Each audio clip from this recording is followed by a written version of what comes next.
Howdy gang, Jeff from G's Gear here, knocking out a couple of videos today of guitars that we are about to add to the store at Reverb.com, G's Gear at Reverb.com. And one of the guitars we're adding is a 1970 Harmony Sovereign H1270 12-string. And it's a 12 fret to the body, 12-string guitar. It's in really great shape. It's beautiful to behold, and you have to check out the pictures at the Reverb store to really get a great look at it. But I'll give you the rundown on what we've done to the guitar to get it ready to go out, and demo it with a song or two. Just noodling around today, and we'll see what you think. So anyhow, this is a 1970 Harmony H1270. It's a solid Sitka spruce top, solid quarter sawn Honduran mahogany back and sides, and as with all the Sovereign guitars, all the Harmony guitars of that era, it's a one-piece back, something you just don't get in mahogany guitars today. They just don't have that old growth lumber. And this is considered a jumbo size guitar, so it's a little bit big. One-piece back, somewhat chunky neck, a little bit wider fretboard like you would expect on a 12-string, not quite as wide as a classical guitar. Ladder braced. As you see, it's got the trapeze tailpiece, which is a little different for a flat top guitar. But Harmony did this in order to take some of the tension that is created by having 12 strings off of the top of the guitar, so the top could remain more lively and would be less susceptible to bellying. So that the top is nice and flat. We did do a full neck reset on the guitar as part of some other work. When it came into us, and you may not be able to see it here, but you can see it on the Reverb store. When it came into us, the heel of the guitar was broken in half.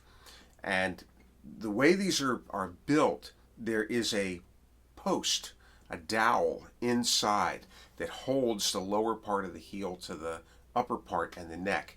And it had broken, but the dowel had not.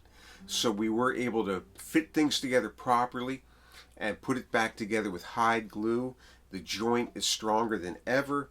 There's a little bit of a scar that you can feel under your fingers, but you don't notice it too much. So that was the first part of the repair that we did after taking the neck off. Then we corrected the angle of the neck to get a better action, because the action was sort of high.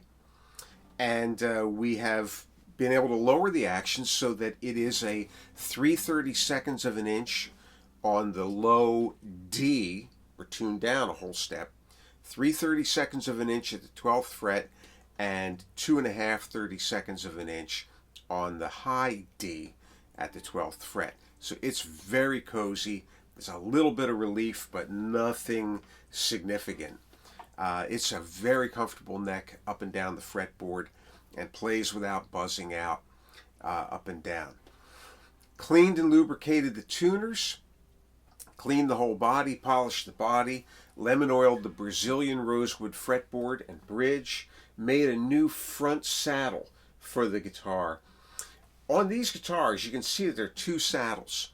Essentially, what Harmony would do is the rear saddle was just for spacing strings, and then the front saddle was left kind of bare, and the strings would come over the rear saddle and be held in place and then go over the front saddle for intonation purposes.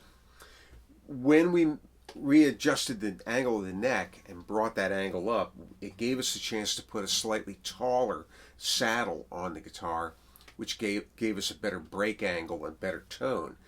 But in some places here, the strings now do not touch the rear saddle. And so instead we've put just some notches in the saddle to hold the strings in place on the front saddle. And everything's peachy. Cleaned up the various bits of hardware and made a new heel cap for the guitar that was missing. When the guitar came into us, it had no pickguard, and from the look of it, it's had no pickguard for a long time. I love the grain of this wood, and I love the look of this guitar without the pickguard, so we left one off. You can always get an aftermarket pickguard if you wish, or one of the clear pickguards and put it on there. But I think it's just sweet the way it is. So we leveled and crowned the frets, and I think that's about it.